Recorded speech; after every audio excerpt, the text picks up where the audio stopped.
juste une petite question. À quel moment vous considérerez que ce territoire est branché? Je prends volontairement un vocable qui nous renvoie aux années 80. Dans un lieu, si vous me dites branché, moi, je vous répondrai très facilement, en fonction de ma culture politique, chez Bran. Chez Bran, ça a été déjà dit voici plusieurs décennies. Moi, je ne dirais pas branché, je dirais numérisé. Et alors, quel horizon je dirais fibré, pour être plus précis. Alors, est-ce qu'il est déjà suffisamment à votre goût? Il est déjà pas mal, puisque nous avons déjà sur le territoire départemental 1200 km de fibre optique. Il faudra multiplier ça par 10 ou par 100, mais c'est le programme que nous avons bâti et qui va peser, passez-moi le mot, s'il y a des entrepreneurs dans la salle, ça leur fera plaisir, 283 millions d'euros. Donc, bien sûr, il y aura de la fibre, mais il y aura beaucoup de ces millions d'euros qui iront dans l'escarcelle des entreprises de génie civil qui tireront et qui construiront ce réseau. Je voudrais accueillir, et ça se passera en musique, ils n'en seront pas surpris, Laure de la Raudière et Claudie Le Breton.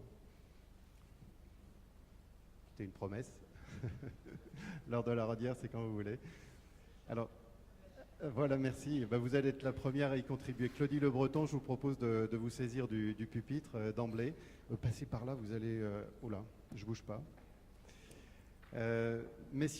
Madame et messieurs les parlementaires, vous savez sûrement que Claudie Le Breton a été mandatée il y a quelques mois pour établir un rapport sur une thématique dont il va nous décrire tous les enjeux. Où en est ce rapport? Quelles suites vont lui être données? Quelles attentes en avez-vous? Et puis on vous fera réagir bien sûr sur ce travail porté par le président de l'ADF notamment.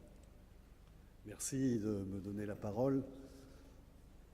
D'abord, je voudrais m'adresser, j'allais dire au président de ces lieux, non, du département, Yves Rome, pour lui dire merci de m'avoir accueilli aujourd'hui dans le plus beau département de France. Et c'est le président de l'ADF qui le dit. Tu vas te dire, dans chaque département où il va, il dit la même chose. Mais c'est vrai que la France des départements est belle de sa diversité, de sa richesse, de sa force d'innovation. Et je voudrais, cher Yves, chaleureusement te remercier, puisqu'il faut constater, et ce n'est pas un reproche, c'est vraiment un constat, que sur la question du numérique et de ce grand défi de ce nouveau siècle, aujourd'hui, les élus territoriaux sont peu nombreux encore à se préoccuper de cette véritable révolution, comme tu l'as dit, industrielle, économique, culturelle, sociale du XXIe siècle. Peu nombreux parce que je pense que, comme le monde d'aujourd'hui, ce sujet est d'une très grande complexité et qui nous demande, à nous les élus, beaucoup de travail alors que nous en avons déjà énormément. Pas dire que les élus soient paresseux, ça leur arrive, mais on est face à un sujet effectivement éminemment compliqué. Donc Yves, on se retrouve dans plusieurs lieux, ce qu'était la CRIP il y a de cela quelques mois, qui va être renouvelée, reconduite, qui doit donner un avis sur tous les projets qui concernent l'aménagement du territoire porté par les régions, les départements, les collectivités territoriales, mais aussi à l'ADF, puisqu'il est l'un des intervenants les plus sûrs, inconstamment expert et éminent. Et c'est vrai que nous partageons depuis plusieurs années, et nous le disons, on n'a pas été toujours écoutés. Il n'y avait pas que l'enjeu des tuyaux et des réseaux, il y avait plus sûrement l'enjeu des usages et de l'évolution sur le développement du numérique dans l'ensemble de nos territoires, que ce soit les régions, les départements et les communes. Je suis heureux aussi de remercier Serge Pélissère, l'organisateur de tellement d'événements concernant le numérique et les territoires, et qui est le maître d'œuvre de cette organisation, premier printemps du numérique ici même dans l'Oise. J'ai déjà trop parlé, saluer Laure de la Raudière qui, à l'Assemblée nationale, est aussi reconnue comme étant une spécialiste, avec une autre costarmoricaine que moi-même, Corinne Erel, députée du secteur de Lannion, là où France Télécom a un grand centre de recherche depuis de nombreuses années et où il y a eu le RADOM, première communication téléphonique entre les États-Unis et la France il y a de cela moult années. Alors, je voudrais dire d'emblée, le rapport n'est pas finalisé. Nous sortons des auditions, de beaucoup de confrontations individuelles, collectives, de tables rondes, de production, et avec les conseillers qui m'ont été délégués, les membres du CAS, de la DATAR et d'autres, et de l'ADF, nous sommes en train d'être à l'écriture du rapport, et difficile aujourd'hui déjà d'en dévoiler, parce que sur un sujet de cette nature, il faut déjà construire, avoir une idée précise et construire un discours qui soit d'une grande cohérence, tant on peut partir dans tous les sens. Et mon propos sera surtout une appréciation de l'instant sur les travaux qui ont été menés au cours de ces dernières semaines. Et Yves a déjà dit beaucoup de choses. Donc il y aura peut-être un certain nombre de redites, mais au lieu que ce soit des redites, je parlerai de convergence politique. Alors, mesdames et messieurs, d'abord vous dire que j'ai découvert Internet dans les années 90, alors que j'étais vice-président du Conseil général des Côtes-d'Armor, en charge de la culture, de la jeunesse et des sports. J'ai eu à ce moment l'intuition d'une invention exceptionnelle et aux conséquences vertigineuses.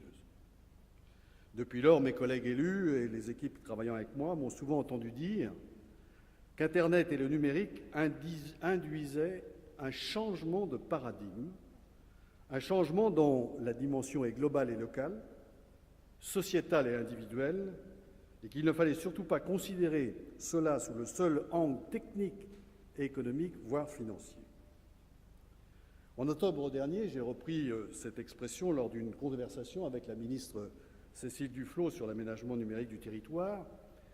Il me semblait important de lui dire que nous suivions un cap pas suffisamment explicite dans nos politiques publiques numériques depuis plusieurs années. Nous accordons, lui ai-je dit, lors de ce dîner, trop d'attention aux mots technologie et pas assez au sens des mots information et communication lorsque nous parlons de TIC. Nous ne donnons pas vraiment de sens à nos politiques numériques lorsque nous nous référons à l'expression économie numérique, alors que les notions de technologie et de société de la connaissance, oubliées parfois depuis de nombreuses années, sont bien plus explicites et plus porteuses d'espoir pour expliquer les mutations actuelles. Nous entrons dans le futur sur une seule jambe en ne concentrant nos efforts d'investissement que sur les seules infrastructures et les équipements et en négligeant la culture et les pratiques numériques. Continuons ainsi, nous allons avoir des difficultés à imaginer de nouveaux modèles pour mieux vivre ensemble dans les territoires de notre pays et pour faire face solidairement aux enjeux environnementaux, énergétiques, économiques et sociaux redoutables qui étaient bien présents hier et qui le sont avec encore plus de force et de vigueur aujourd'hui. Cette conversation s'était achevée sur un constat partagé, à savoir qu'il était nécessaire de redonner un sens à l'humanisme grâce au numérique et de n'exclure aucun territoire de la réflexion et de l'action allant dans ce sens. À la suite de cette rencontre, la ministre m'a proposé une mission sur les territoires numériques de demain et sur les transformations sociales et sociétales induites par le numérique. Je l'ai acceptée, pas d'emblée, parce que je savais l'immensité de la tâche, en sachant qu'il s'agissait d'une mission difficile, voire impossible, car embrassant tellement d'éléments. Elle va s'achever sous peu en avançant quelques pistes de réflexion et d'action politique basées sur d'innombrables rapports et ouvrages, sur une quarantaine d'auditions et de multiples contributions des collectivités territoriales, des associations de citoyens que nous avons sollicitées, du monde de l'entreprise, des syndicats de salariés et de l'État lui-même et de ses services. Alors Yves, tu l'as dit tout à l'heure, c'est vrai que dans ces auditions, nous avons eu des discussions, parce que c'était aussi des confrontations philosophiques, politiques, sociales, culturelles, et parfois là aussi, parce que nous les Français, on aime bien cela, sémantique. Est-ce une révolution? J'ai discuté aussi avec un journaliste qui sévit sur France Culture, qui place sur la toile, que j'ai pu rencontrer également, oui, très sûrement, mais ça pourrait aussi s'apparenter à une métamorphose sociale et culturelle. Je ne parlerai pas ici directement d'usage et de services numériques. Les philosophes, les prospectivistes, les sociologues, les anthropologues, les historiens que nous avons auditionnés nous ont mis en garde. Ce que nous vivons avec l'apparition du numérique et d'Internet ne s'enferme pas dans les concepts tiroirs usuels que nous utilisons pour verticaliser nos actions politiques et publiques. Si nous voulons éviter de subir trop douloureusement le phénomène de destruction, création d'activités et de métiers qui accompagne l'évolution actuelle, la première exigence est de relire l'histoire sur les temps longs et de savoir de quelle histoire nous sortons. Pour caractériser ce qui se joue aujourd'hui, les références les plus significatives sont peut-être au nombre de 2, à mon point de vue. La naissance de l'écriture, venue compléter la transmission orale il y a plus de 6000 années, et la naissance de l'imprimerie il y a moins de 600 ans. La première a contribué à développer, à diffuser les grandes idéologies, qu'elles soient spirituelles ou temporelles. La deuxième, en surmultipliant par une machine la production et la diffusion des écrits, a induit l'apparition de nouveaux modes de pensée et de nouvelles connaissances. Elle a permis la formation de la philosophie des Lumières qui a conduit à la Révolution française, mais aussi à la première révolution industrielle en France et en Europe. Le numérique est une nouvelle façon de décrire et d'interpréter le monde sous forme de 0 et 1, grâce à une machine, à un calculateur. Internet est le moyen permettant à chacun d'être immédiatement en relation pour participer à cette nouvelle écriture descriptive du monde et contribuer à son interprétation et à sa réorganisation. Mesdames et messieurs, grâce à l'écriture numérique, aux ordinateurs, puis à l'Internet, en plus de 70 ans, l'espace pratiquement d'une vie sur Terre, nous sommes parvenus à produire tous les 2 jours plus de données sur ce qui a existé et existe que toute l'humanité n'en a produite depuis la naissance de l'écriture. Nous sommes entrés à très grande vitesse dans la connaissance de l'infiniment grand et l'infiniment petit du monde physique et du monde vivant, de leurs composants et de leur dynamique. Nous sommes entrés aussi dans les pulsations du temps, celui des ondes, qui nous parviennent du fin fond de l'univers, et celui quasi immédiat qui nous permet de communiquer indifféremment avec une connaissance de l'autre côté d'une rue et à 20 000 km de là. Que faut-il retenir d'essentiel sur le plan politique ? Pour moi, cela ne fait plus aucun doute. C'est que les technologies numériques et de l'Internet sont à la fois des technologies relationnelles et des technologies de la connaissance, des technologies qui surmultiplient le partage des informations et des savoirs et fait exploser la reliance des hommes entre eux au niveau local et global. L'essentiel est sans doute de réaliser qu'une nouvelle civilisation émerge, au sein de laquelle toutes les données du monde physique et vivant peuvent se calculer à une vitesse 1000 fois plus rapide que ne peut le faire le cerveau humain. Les microprocesseurs reconnaissent et réagissent à une donnée au milliardième de seconde, alors que le cerveau humain ne le fait au mieux qu'à un cent millième. L'essentiel est peut-être aussi de savoir et de comprendre que dans 10 ans, nous stockerons sans doute des millions d'heures de vidéos numériques sur quelques grammes d'ADN, le code génétique du vivant. Le laboratoire européen de bioinformatique vient de le démontrer et la prestigieuse revue scientifique Nature, en janvier, annonçait la rentabilité de ce procédé à l'horizon 2023, le temps de 2 quinquennats politiques. Cela nous invite à changer radicalement notre façon de voir et de comprendre le monde, l'espace, le temps, le vivant, l'environnement, les relations humaines et nous-mêmes. C'est cela le vrai défi du numérique. Le numérique et l'Internet sont bien plus qu'une combinaison magique de technologies abolissant les distances et réorganisant le temps. Ils sont bien plus qu'un dispositif de réseau, de serveurs et de terminaux censés rendre plus efficients nos systèmes d'éducation, de santé, de services publics, nos entreprises, nos échanges commerciaux, notre économie. Plus encore que l'écriture et l'imprimerie, le numérique est en train de transformer les bases cognitives et psychologiques de l'être humain, son psychisme, sa construction identitaire, l'image qu'il se fait de lui-même et des autres, la façon dont il s'inscrit dans la société, dans plusieurs lieux à la fois, la manière dont il se conçoit et se comporte, mais encore ses compétences, sa façon de les acquérir et de les développer, ses modes de raisonnement, de pensée et d'action. C'est à une métamorphose de l'humain que le numérique et l'Internet nous conduisent. Pour autant, de grandes questions qui interpellent nos sociétés avant l'avènement du numérique demeurent tout aussi essentielles, mais le numérique les met encore plus crûment en lumière aujourd'hui qu'hier. Faire ce constat, ce bilan, c'est poser les bases de la réflexion nécessaire à l'élaboration de toutes les politiques du XXIe siècle, mais aussi pour nous en France, renouer avec notre histoire, renouer avec notre contribution passée à l'humanisme, aux droits de l'homme et à la démocratie. Nous ne sortirons pas de la défiance et du séparatisme social qui ronge depuis plus de 30 ans notre pays et ses territoires si nous n'utilisons pas le numérique comme levier pour imaginer un nouvel horizon concret à l'humanisme.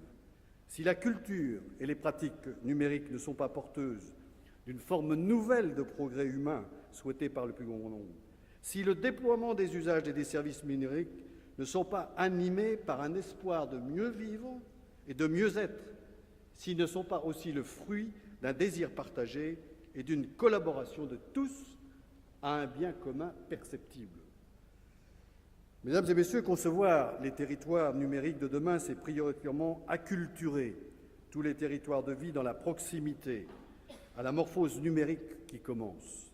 C'est y cultiver, y jardiner des usages et des services numériques élaborés en commun et en connaissance de cause. C'est semer des connaissances nouvelles et faire fructifier, grâce à elles, un désir d'innovation et de transformation de nos modes de pensée et d'agir.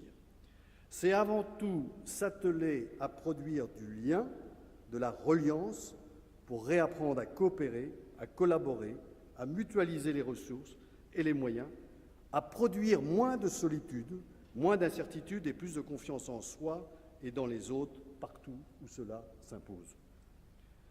C'est encore se fixer comme objectif de produire à moyen et long terme dans les territoires de vie de notre pays de la résilience individuelle et collective pour faire face aux transitions écologiques, environnementales et énergétiques redoutables qui sont devant nous. Transition, soit dit au passage, que nous avons actuellement tendance à oublier tant nous voulons croire que la croissance d'hier continuera à être notre pain de demain. Connecter le plus rapidement tous les Français au très haut débit, équiper tout le monde de terminaux ultra intelligents qui font tout, y compris la surveillance et l'accompagnement médico-social des personnes âgées en mobilité ou à domicile, semer des capteurs-acteurs communiquant dans les maisons et dans l'environnement pour commander aux objets, parvenir à dématérialiser toute la gestion comptable et administrative, mettre à disposition des élèves des tablettes pédagogiques payées partout sans contact, ne sont pas des fins politiques en soi. Ce sont des politiques d'investissement matériel dans l'immatériel, certes nécessaires, mais pas suffisantes pour produire du mieux-vivre et du mieux-être et un espoir dans une nouvelle forme d'émancipation. Dans le rapport que nous finalisons sur les territoires numériques de demain, nous partons de deux constats dérangeants. Le premier est que nous sommes classés, et tu l'as dit tout à l'heure, aujourd'hui parmi les pays européens moyens et suivistes dans le domaine de l'innovation numérique et que nous reculons doucement. Je dis doucement. Le second est que les données et la valeur ajoutée de notre pays, comme ailleurs en Europe, sont dévorées par l'Ouest, par le logiciel américain, et que notre industrie est écrasée par l'Est, par les conteneurs de biens numériques provenant d'Asie. Comme au XIXe et XXe siècle, nous avons abordé le XXIe avec un retard de phase sur les grandes innovations technologiques. Les raisons qui l'expliquent sont certes culturelles. L'entrée de la société française dans la dimension numérique a été plus subie que souhaitée, plus découverte qu'anticipée, plus consommée que créée. Le défi à relever à long terme est celui de la création, de l'innovation, de la production de valeur et de biens communs avec le numérique.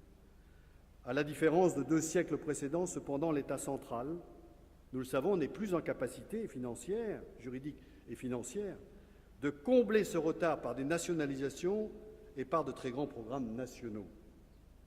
C'est dans le cadre d'une décentralisation plus poussée à la périphérie et dans la proximité que réside donc l'espoir, non pas d'un redressement productif, mais plus sûrement d'un rebond créatif et innovant de notre pays. Mesdames et messieurs, une transition est à inventer vers une spécialisation, une différenciation, une exception du modèle français de développement du XXIe siècle, vers un développement pour un mieux vivre et un mieux-être qui serait souhaité, qui ne serait pas numérique, mais permis par le numérique et l'Internet. Désormais, seuls les territoires de vie sont en mesure de porter la perspective d'une telle transition, d'y contribuer solidairement, de collaborer et de coopérer entre eux, projet par projet, pour lui donner forme, pour décider de sa temporalité en pleine conscience des enjeux. Ce serait conforme avec la nature contributive et innovante de la métamorphose numérique en cours et à la nécessité d'irriguer de la base au sommet notre pays par la confiance mutuelle qui lui fait aujourd'hui tant défaut. Nous pensons que c'est en densifiant les territoires à l'interface du périurbain et du rural, par la multiplication de liens, par les connaissances, par des collaborations et des coopérations que nous échapperons au piège pré-numérique de la métropolisation et au désastre de la désertification rurale. Les pistes de réflexion et d'action que nous proposons dans ce rapport convergent toutes vers la nécessité d'utiliser dans la proximité les technologies numériques et Internet pour ce qu'elles sont, à savoir des technologies relationnelles et de la connaissance. Dans mon rapport, qui n'est pas encore finalisé, je l'ai dit, il y a des pistes de réflexion, d'action, des recommandations qui sont des invitations au débat et à la mobilisation des intelligences sur ce qui demain devra constituer le bien commun et les ressorts des nouvelles solidarités au niveau territorial. La question du financement vient immédiatement à l'esprit. La réponse est dans la coopération et la mutualisation. Il n'y a plus grand-chose à espérer de l'État central, si ce n'est qu'il les permette et ne lui nuise pas. Ce n'est pas opposer l'État et les collectivités, c'est comment on fonde un nouveau partenariat entre l'État et les collectivités territoriales, le monde économique et la représentation sociale. Il ne s'agit pas de faire plus chacun dans son coin, il s'agit de faire autrement, ensemble, entre territoires vécus, dans un nouveau contexte, dans un nouveau paradigme qui nous font découvrir chemin faisant. Nous pensons que des ressources nouvelles vont se révéler dès lors que le levier du numérique sera utilisé localement en France comme un levier de connaissance et de reconnaissance collective. Je termine, nous pensons enfin qu'il est illusoire d'espérer une relance économique européenne qui prolongerait les modes de pensée et d'agir du passé.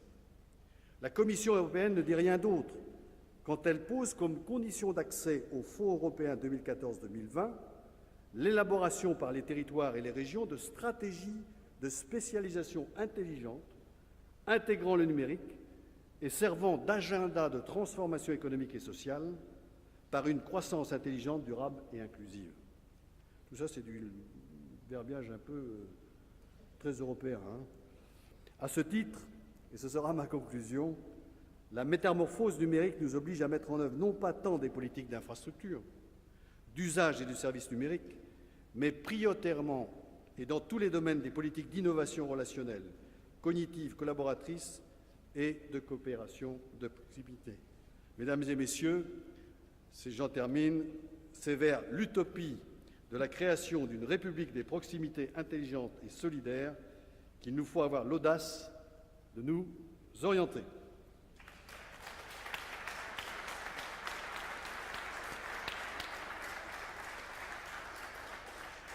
Merci Claudie Le Breton. Est-ce que vous voulez donner un micro à Laure de la Raudière, votre collègue donc Laure de la Raudière, premièrement, vous avez mis le doigt dedans. Quel est le tweet que vous aimeriez rédiger à la réaction sur le propos de notre ami Le Breton? Hashtag PRNUM. Commençons par Merci. la même chose. Parfait. Run, Claudie, run. Pour convaincre Cécile et Jean-Marc Ayrault, et le PM, j'aurais mis sans doute, d'investir pour le numérique plutôt que pour Florange.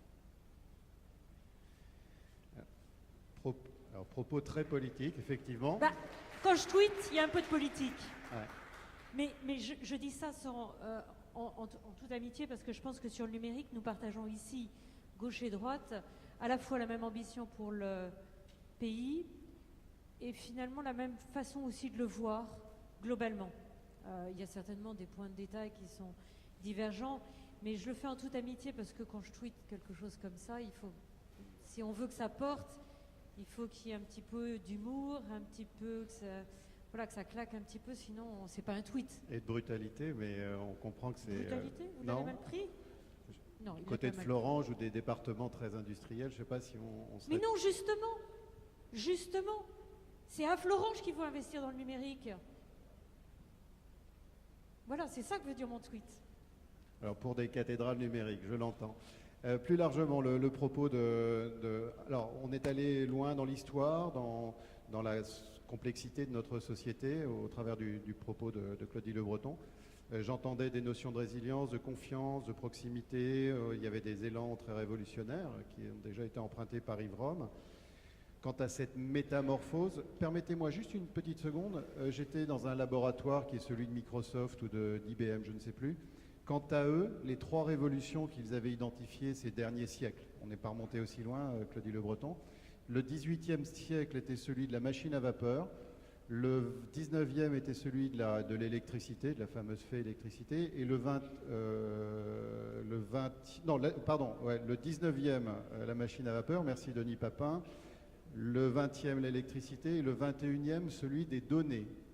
Voilà, pour élargir un peu transversaliser la réflexion. Laure de la Raudière, sur le message du jour quant à cette appropriation de la France, par la France du numérique, sur les combats que vous portez et votre actualité. Moi, j'ai toujours milité, en fait, pour faire passer le message que le numérique, c'était pour tous les Français. C'était pour tous les territoires, c'était par tous et pour tous, finalement, avec le même type d'accès.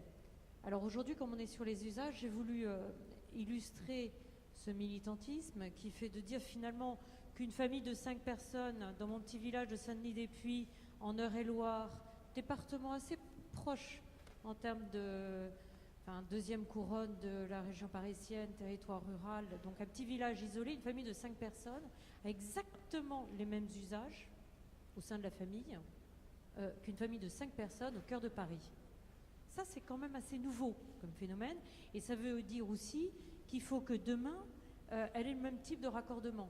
Donc aujourd'hui, ce n'est pas le cas. Au cœur de Paris, vous avez facilement du 18 ou du 20 mégabits, alors que moi, dans mon petit village, là, dont je vous parle, c'est plutôt 1 mégabit.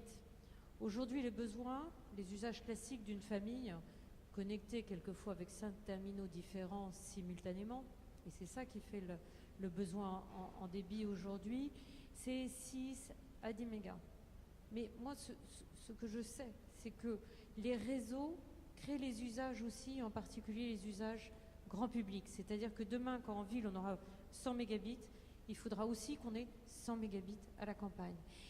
Alors, ça, c'est pour des usages, je dirais, on va dire grand public, la télévision, la vidéo, le surf, l'usage des réseaux sociaux. On me dit toujours, c'est pas essentiel. Pour moi, c'est essentiel parce que c'est la vie de demain dans les familles. C'est aussi les relations entre les personnes. Mais j'ai essayé de trouver des usages un peu plus structurants pour un peu plus structurants pour la société, je ne sais pas, mais en tout cas plus politiquement engageants. L'éducation et la santé. Aujourd'hui, ce qui m'a frappé très récemment, c'est deux actualités. Un, le CNED a mis en ligne de façon gratuite tous les cours d'enseignement à distance. Le CNED, c'est le Centre national de l'enseignement à distance. Tous les cours, les corrigés d'exercices sont en ligne directement. Les grandes universités américaines ont mis en place ce qu'ils appellent MOOC, c'est Massive Open Online Courses. Tous les plus grands cours des universités américaines, les professeurs les plus réputés sont en ligne, accessibles gratuitement. Ces deux phénomènes-là vont changer radicalement, en tout cas l'enseignement supérieur, et certainement aussi certains autres aspects d'enseignement. Eh bien, il faut croire, j'imagine demain, que les universités françaises vont devoir s'adapter à cette donne, et que dans mon petit village de Saint-Denis-des-Puys, un étudiant pourra passer la moitié du temps chez lui, plutôt que d'aller en amphi où on est 600, et c'est pas forcément très confortable de suivre les cours, et n'aller à l'université que pour les TD, que pour les travaux pratiques. On pourra doubler le nombre d'étudiants, ou alors on pourra décider de rationaliser les logements étudiants. Il y a des révolutions. Et ça ne sera possible que si on a le même accès à la campagne qu'en ville. Ça, c'est pour l'enseignement. Pour la santé, la révolution des big data va révolutionner la prévention de la santé. Et les médecins devront avoir accès à l'ensemble des études qui seront capables, avec les bases de données, le croisement en fait des bases de données scientifiques de santé avec les données personnelles, vont faire, avec les nouvelles capacités de calcul, vont faire que vous allez être capable d'avoir une prévention de certaines maladies de façon beaucoup plus accrue qu'aujourd'hui. Eh bien, il faut que le médecin de campagne, il ait accès à ces bases de données, il ait accès à ces consultations, il puisse se renseigner par rapport au cas qu'il est en train enfin pas au cas, à la personne qu'il est en train d'examiner dans ce cabinet médical au fin fond de la Lozère, comme ici au fin fond de l'Oise, et puis ou alors naturellement à Paris. Donc voilà, ma conviction profonde, parce que je milite toujours pour qu'il y ait le même raccordement en ville qu'à la campagne, c'est que derrière, il y a les mêmes usages. Et il y a le même besoin. Et si on n'apporte pas cette capacité à utiliser ces nouveaux usages à la campagne, nous aurons un nouvel exode rural. Ce n'est pas encore le cas aujourd'hui, mais aujourd'hui, quand vous êtes maire d'un petit village, on vous demande quel est le débit d'accès à Internet au moment de s'installer. Les gens ne partent pas encore à cause de ça, mais ça viendra, ça viendra. J'ajoute dans le fil de votre propos sur les MOOC et autres mises en ligne de cours qu'il y a des MBA qui aujourd'hui mettent des cours en ligne, certes, mais en plus ces cours ont une déclinaison selon qu'on est, et là on fait des sciences cognitives, plus ou moins visuelles, plus ou moins auditifs ou plus ou moins sans doute dans le toucher. Donc on a une variante, on a une traduction de ces cours en 3 langues pour qu'ils soient d'autant plus accessibles. Je vais proposer à Yves Rome et à nos invités, Yves, une petite vidéo qui nous est envoyée par un certain président d'un certain conseil régional, en l'occurrence Monsieur Gewerx. Est-ce que c'est devant pour nous? Est-ce que la régie peut nous envoyer Claude Gewerx? Bien, écoutez, bienvenue en Picardie pour cette première édition du Printemps du numérique. Vous le savez, nous détenons avec le numérique une des clés d'avenir, une des solutions pour faire en sorte que la connaissance se partage, qu'elle appartienne au plus grand nombre et qu'elle ne soit pas l'objet de rétention par les uns ou par les autres. Donc on entend souvent parler de la fracture du numérique. Pour moi, la fracture du numérique, c'est la fracture de la connaissance. Et donc j'espère que le printemps du numérique pourra nous apporter des éléments pour faire en sorte que le plus grand nombre partage notre ambition. En Picardie, différentes expériences ont été menées et c'est vrai que nous avons mené un premier champ expérimental autour du milieu des lycées et du scolaire avec ce que nous avons appelé la perspective Léo. Léo, c'est quoi? C'est un outil pour que l'ensemble du personnel administratif, éducatif, parents d'élèves et élèves se saisissent de l'outil, puissent le partager, puissent ensemble savoir ce qui se passe dans leur établissement, quels sont les projets éducatifs, et faire en sorte que, là aussi, la connaissance soit partagée, c'est-à-dire que n'importe qui peut intervenir et non pas simplement recevoir des informations. Après, nous avons d'autres outils qui, eux, sont et qui apparaissent comme étant un peu plus picardisants, puisque nous avons Picardia, qui est l'encyclopédie régionale, et je crois que la région Picardie a encore une fois pris initiative, puisque nous avons été la première encyclopédie régionale numérique. D'autres, aujourd'hui, se sont appropriés cet outil, mais nous avons été les premiers à le faire.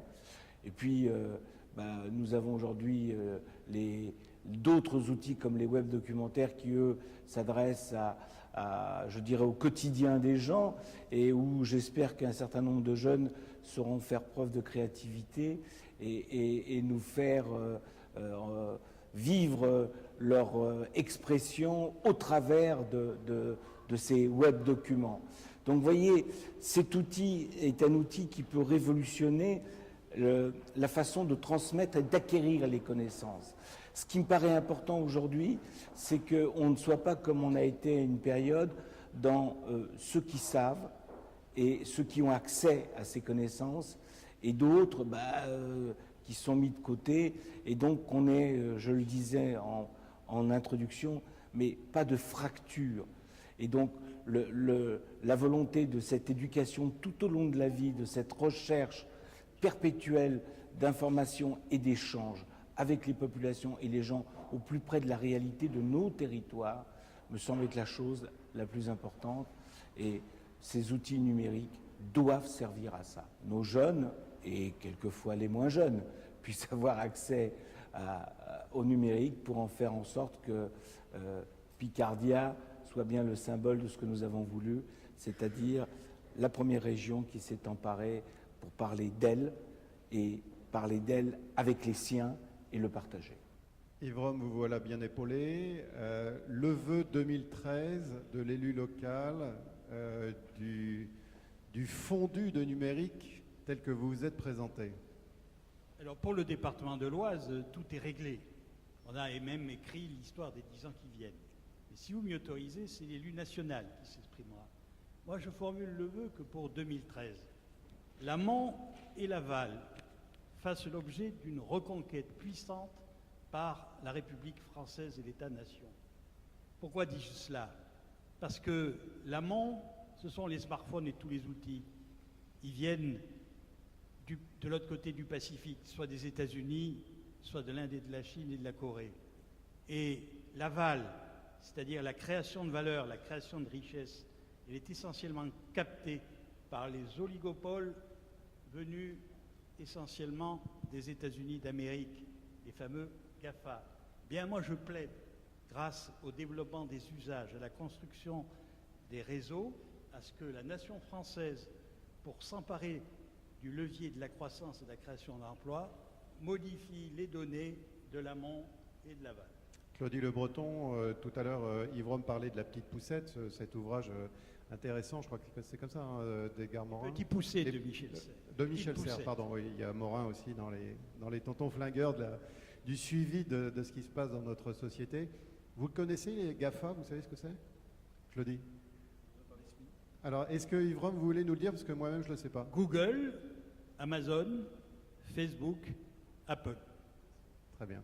Claudie Le Breton, est-ce que votre vœu pour 2013, c'est que des GAFA naissent du territoire breton, du territoire français? Quel est le vœu que vous formulez, peut-être pour des portions de notre auditoire ou pour vos propres collègues parlementaires, de trouver les bonnes décisions, de les pousser, de pousser les bons ensembles?